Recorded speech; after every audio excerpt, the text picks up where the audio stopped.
এটা হলো মূলত একটা মোশন সেন্সর লাইট, যেটা মূলত মানুষের রাতের বেলা কাজ করে থাকে। যাই হোক, এইটার ভিতরে পেয়ে যাচ্ছেন প্রথমে একটা পলি পেপার, মানে পলি পেপার দ্বারা এই জিনিসটা পাবেন।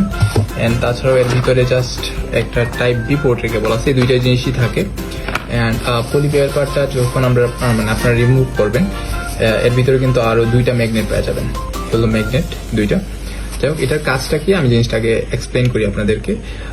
এখানে একটা টাইপ বি পোর্ট, যেটার মধ্যে চার্জ দিবেন, এটা রিচার্জেবল। এন্ড এখানে তিনটা সুইচ আছে, এটা অফ, হোয়াইট এন্ড ওয়ার্ম, মানে তিনটা, একটাতে অফ, একটাতে হোয়াইট এবং একটাতে ওয়ার্ম। এখন কথা হলো এটা কিন্তু জ্বলতেছে না, কেন জ্বলতেছে না? এটা কিন্তু সেন্সর। তো এখানে প্রচুর লাইট আছে, অন্ধকারে মূলত এটা জ্বলে, আলোতে জ্বলে না। দিনের বেলা এটা কোনোভাবে জ্বালানো সম্ভব না।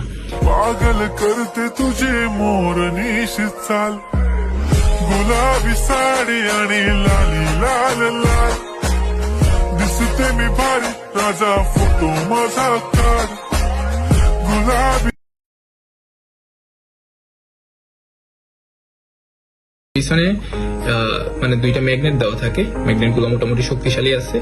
এন্ড এটা জাস্ট এভাবে, তো এটার কাজটা হলো আপনি এই যেভাবে একটা লাগাবেন, মানে এটা স্টিকারটা রিমুভ করে এদিকে একটা লাগাবেন, আরেকটা লাগাবেন দেওয়ালে, মানে যে কোনো জায়গায়, লাইক পড়ার টেবিলের এখানে এগুলো সুন্দর করে লাগাইতে পারে। এটা রিচার্জেবল, মোটামুটি 1-2 ঘন্টার বেশি মানে ব্যাকআপ দিবে। তবে এটা সবসময় চলে থাকবে না, একবার মানে মানুষ সামনে দিয়ে যখন যাবে আনুমানিক 10 থেকে 15 সেকেন্ডের মতো জ্বলবে, আবার অটোমেটিকলি বন্ধ হয়ে যাবে। এটাই হলো মূল লাইটটা আর কি।